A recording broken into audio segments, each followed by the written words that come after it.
the true voice of the people.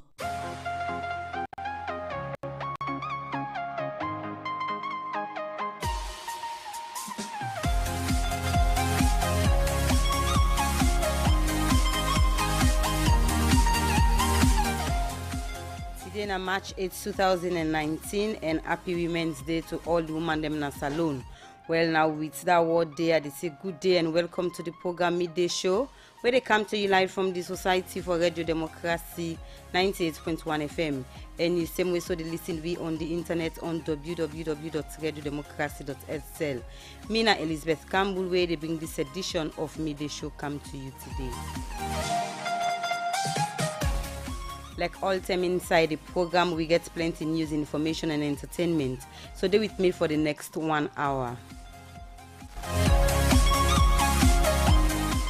You can be part of this program by way how you go send your text message to the number 077 981 981 077 981 981, or self you can go on with Radio Democracy Facebook page and watch we live on issues them all they discuss. You can send your message, comments on any issues them all they discuss in the program. And inside the studio, I get my studio guest, we na a pharmacist, we na renowned person in a salon, we na Wilshire Johnson, and him na the chairman for the West African Postgraduate College of Pharmacists Sierra Leone chapter. He then I also for can talk on the 31st annual general meeting and scientific symposium we don't go get for host in Sierra Leone. Hello and welcome to the program. Afternoon. Well, that's not the voice of pharmacist Wilshire Johnson. We are the chairman for the West African Postgraduate College of Pharmacists Sierra Leone chapter. Continue further with me at the studio, but we'll take the first issue inside the program. The Director General na the National Telecommunications Commission, NATCOM, Maxwell Masakoy, don't say people for make sure say them buy SIM them we register before they use them. As he say, NATCOM don't get boku complaint from people say they can call them. Some people can call them, who say they can threaten them and ask them for send money. Saptuyu Kalon been did na this meeting na NATCOM, the head office. Who say the Director General na NATCOM be make this statement and he go now reports.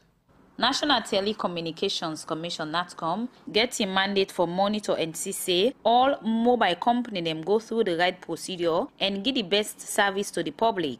And because of the plenty complaint, when NATCOM don't they get, also some people don't say, they can get call from other people and for selling and send money or then go do them bad. This make inside our meeting with journalists them, the Director General na NATCOM, Maxwell Masakoy say, they don't get complaint from the public, but some bad people where they call other person and lie say them for send money. And then complaining is say they're not glad with it because it say plenty people don't fall victim. We don't get the situation where they and they are parliamentarians. They use their names. Say, think you said on Shaka Parantara, Abbas Bundu, Alpha Timbo, Alpha Uri.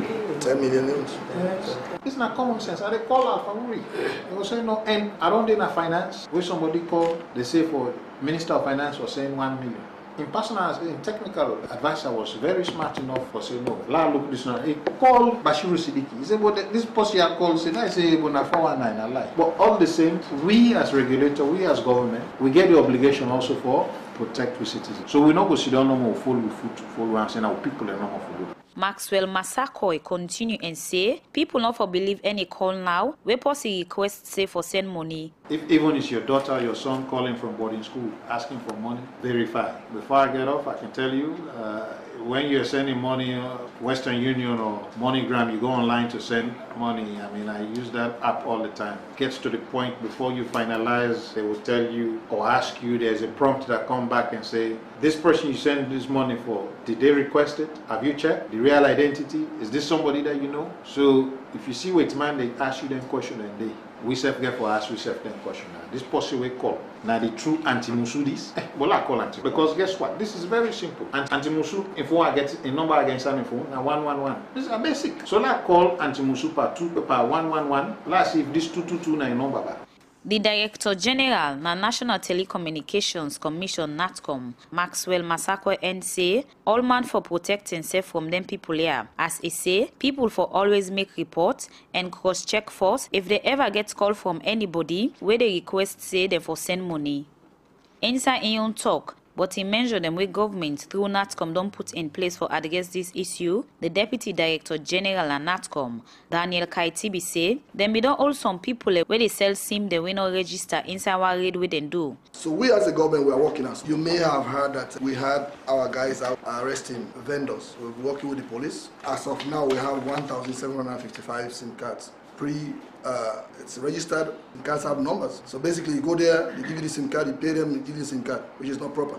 And according to the regulation, no individual should have more than 3 SIM cards. You are entitled to 3, not more than 3. But what we found out was that our guys will go and buy SIM cards just like that, without identification, without anything. Go there, give them 2,000 euros, and they'll give you SIM cards. You want 10, they'll give you 10. Daniel Kaitibi continue say people go and put the blame on the mobile company name, but say NATCOM not go make any charge against the mobile company here, but then go make sure say NATCOM work with the different mobile company them. This is a new group at NATCOM. We're not going to be seen throwing fines at our telecommunications, companies, just like that. But at least let's work with them. Where we think we have to find them, we will do that. We're not going to be haphazard in doing stuff. No, we will not kill business in this country. We want businesses to thrive. We also want them to make sure that they work within the law. So registration, we are going to make sure they register. Every SIM card has to be registered. National Telecommunications Commission NATCOM don't they work with the police for address this issue. And according to the Chief Superintendent of Police, now the head of the Scientific Support Department, Ibrahim Joseph Lahai, big word of assurance say the police ready for work with NATCOM and other body them for put a stop to this fraud where some people through different SIM they will not register. Don't they do bad to other people in the country? So we are assuring you here that we are always ready, and those that have been arrested are currently being investigated, and who will charge them to court. Let's set that precedent. Please give all the support when they shall finally be arraigned before the magistrate, because the crime is becoming notorious. The use of SIM cards, the notorious use of SIM cards by persons for selfish reasons is becoming a serious menace in our midst, and we cannot sit aside in this millennium to see it continue. So we assure you of our cooperation. Authority them na NATCOM caution the public for make sure say the SIM card them where they buy register for their own safety. For the Society for Radio Democracy, Saptiyu Kalon, the report. And the program where you listen to na midday show, it come to you live from the Society for Radio Democracy 98.1 FM. As I be done introduce me studio guest, we our pharmacist Wilshire Johnson, in the chairman for the West African Postgraduate College of Pharmacists Sierra Leone chapter. And then I also for talk about the 31st annual general meeting we then go get for all and scientific symposium we then go get for us in Sierra Leone. But just give me background but this West African Postgraduate College of Pharmacists Sierra Leone chapter. Thank you very much. Today being a notable day on behalf of the West African College of Pharmacists and myself, I would like to wish all women, particularly the female pharmacists, a happy Women's Day and congratulate them for all their achievements and wish them all the best in the future to come. Well, we did have to talk about the West African Postgraduate College of Pharmacy. And before I move forward on the annual conference, we'll forget people that go on for know who than them people are. Yeah, exactly. Well, the West African Postgraduate College of Pharmacy now a constituent arm of the West African Health Organization. And that college they now in their own mandate. All the West African states mandate for provide continuous postgraduate professional training for pharmacists. You know, so when you graduate from college with your first degree, you become a professional. But for me, you're able to improve and provide specialist services you need for specialize. So in the process of your work and specializing, you go through further courses after your first degree. And that's the West African Postgraduate College they provide. And now one of the very few, or if not the only, agency in West Africa where they provide specialist training for pharmacists in the field of pharmacy. And it requires you to work as a pharmacist for at least 3 years before you can actually join the college. You do a 1 year a 1 year program for me enter the postgraduate college program all right, and you take an exam, and after 4 years of intensive study and research, you take a final exam before you actually become a member. You become a fellow of the West African Postgraduate College, and that will entitle to you for become a specialist or a consultant.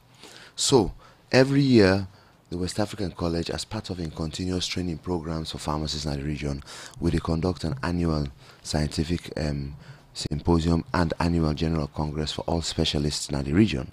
This they serve as an opportunity, one, for promote postgraduate training in member states, and also for reassess the status of pharmacy, the pharmacy profession, and the type of services we provide. We also, during the course of that meeting, get what we call joint faculty board meetings and council meetings, where we develop policy advisory guidance for various departments of pharmacy and governments, which they will use for develop the profession of pharmacy in the country. Before we come into that, may we just talk about when Sierra Leone be part of Sierra Leone chapter, when it be part of this West African Postgraduate College of Pharmacists? The history started in Liberia in 1978. Then it was called the West African Pharmaceutical Federation, where it was almost like a club where all pharmacists in the region. But then we realized we needed to create a higher cadre of pharmacists that were specialists, not just generalists. So the actual postgraduate college was formed in 1990. All right, and people enter into the course. At that time, now Ghana and Nigeria no more Bingedi College because now they get the manpower for train. Sierra Leone itself started training fellows in Sierra Leone locally as a branch about 6 years ago, where we start for begin train postgraduate fellows. We self now they train them locally. Yes. Okay. So, and based on that, over the last 6 years, we don't graduate about, I think, 11 or 12 specialists. So we get professionals where they come out from different African countries and for can train, yes. Okay. Mostly from Ghana, Nigeria, where they can put for can train. But now that they don't reduce because we don't train, we own people them. So we own people where they work in various specialist areas. They help for train more of we own pharmacists them in Sierra Leone for become specialists. So now, almost specialists to them we don't get to this particular area. Where you talk about postgraduate. Well, we don't manage for train in the last 6 years. I think about, if I am right, my memory says me right, I think about 14 specialists that we don't train so far. Then they write across the country. Then it's when they do all because we get about five. We get 5. They don't then cause them to go. There's no. But fortunately for we own pharmacy professionals. Most of them they're on the ground, and we train them in 5 different faculties. We get Faculty of Community Pharmacy, Faculty of Social and Administrative Pharmacy, Faculty of Public Health. We got Faculty of Drug Production and Control, and we don't train pharmacists across these various faculties, and most of them are on ground performing in the various departments within the Ministry of Health and in the private sector. They serve also the EPWI for train other younger pharmacists for become specialists on the ground. But coming to the theme of the conference, as I say, every year we host this annual conference for identify current trends in pharmacy practice. This year we choose as a theme a paradigm shift in pharmacy education. There is a specific reason there why we choose that theme there, because what we see today, the profession of pharmacy they evolve. Every profession evolves, but more so the pharmacy profession, because today being a pharmacist was about storing medicines, distributing medicines, and dispensing them. Today, the pharmacist is more of a drug-related specialist. We're responsible for direct patient care for ensuring that medicines are safe, are of good quality, and are used properly by the patient directly. So today, in modern day practice, we see the pharmacist being more involved in patient care. So thus the need at a specialist level, we realize we need for begin change the way in which we train with pharmacists for meet modern day practice. And that change is also necessitated by and driven by consumer need. Because today, you will agree with me that the pharmacy, when at the face of the pharmacy profession, you find pharmacists in different fields of work, not just in the community pharmacy. But the community pharmacy usually at the first point where any cost consumer they stop, we not feel well. So we realize that there is more direct patient interaction than you find before. We try enough for just respond to a prescription and dispense. Now the pharmacists then they interact with patients, then they help work with physicians for planned patient therapy, then they monitor them patients them for safety and effectiveness of the medicine. So we need to change the paradigm as to how we dey train with pharmacists for meet this current service. And in changing that paradigm shift, there are various things that we look at. The first step is for look at the trainers themselves, because you cannot turn old wine into new cups. If the trainers that were involved in the training of pharmacists that require specialist type of training themselves are not trained, then you're going to have a problem. We have to look at the institutions. How are the institutions functioning? Today we have what we call interprofessional education. All right, we currently there at a level at a multidisciplinary professional education, but the new trend now is interprofessional education, where you put a pharmacist, you put a nurse, you put a doctor, you put a laboratory scientist, you put them in a classroom, and you make them understand how they are able to work together in the interest of the patient. In most healthcare service delivery areas today, you will find the doctor will come, he will do you. The nurse will come, he will do you. The Maudin lab will come, he do you. And many a time, because they do not function as a team, the patient doesn't suffer, just ends up suffering. Or rather, the patient does not have the best benefit of the service at all these healthcare providers. So the new trend in pharmacy education, in terms of training pharmacists, is to make sure that we have what we call interprofessional education, where we put everybody in a classroom. Fine words there, so we don't talk. We get all what it take. We get the facilities them all what it take for le. We health body will command them able for go into this training, then go able for impact na the lives of people them way na the patients them. We get all what it take for go through this specialized training at Sierra Leone? Well, I ever start from the beginning. There is no country that usually has everything that it takes.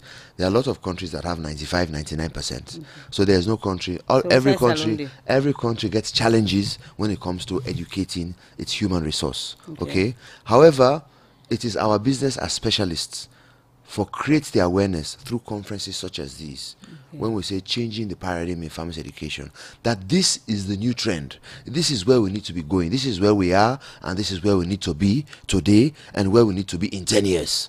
And now through that day, governments, regulatory bodies, ministries of health, they become sensitized that we need to change the way we do things so that we patients them, we people them, could benefit best from the services. So from the time that they do this, I don't see any change from the pharmacist point of view, the one they're waiting at the pharmacy, like how they talk about the changes. Well, I don't they see gradually because change is the one sure thing in life. In terms of meeting with the patients, them how for the car you likely say before posting patient go to hospital now the pharmacy first they go, then you get interaction with them and all of that. Then they don't begin the really take effect now the pharmacist.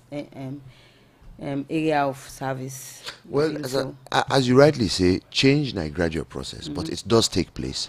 And having identified the gaps, the first thing we'll go for do in the very human resources for health is for build the capacity of the people that we're involved in training, which we are currently doing, and also the very people that we practice. And the mere fact that pharmacists in Sierra Leone today don't decide for uptake the idea of continuous professional development is a positive step.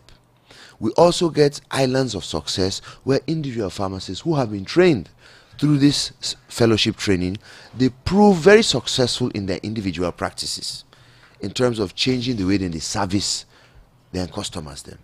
But we still have a very long way to go, because even from a generalist perspective, when we talk about pharmacists, we get a great gap in the number of pharmacists in the country, let alone for talk about the number of specialists. But it doesn't mean we do not move forward. We will continue to strive in our own part as a postgraduate college for trained specialists. The College of Medicine for Sierra Leone in particular, we're responsible for train general practitioner pharmacists. Then self they try to do their own, but it will come over time. But we have a big gap and we have a very big step to take.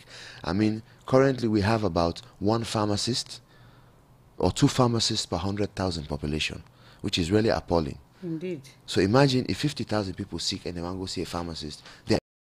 And of course, the gap that we have in human resource in Sierra Leone, and this not to today begin, this has been there, I often say, even before and after independence.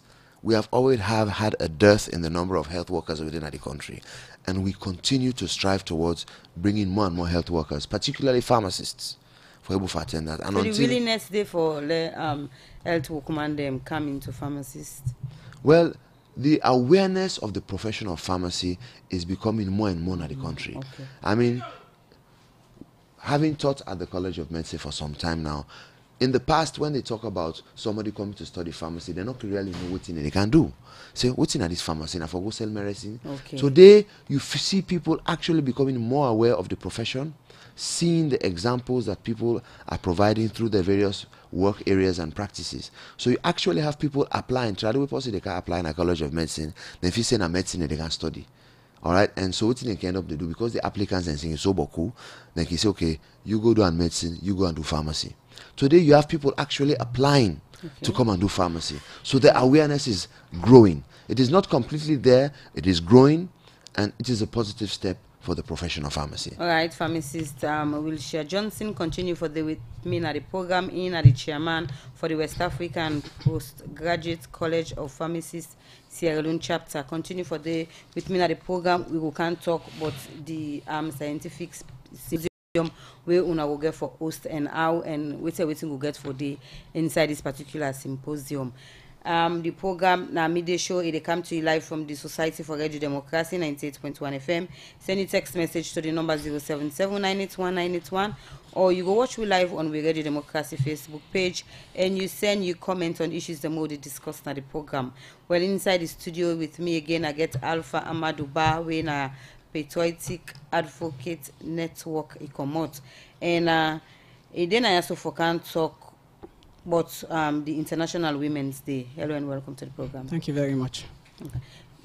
Tell what you get for we on this International Women's Day. I thank you very much. Firstly, Patriotic Advocacy Network Pan Salone, an organized program where we do so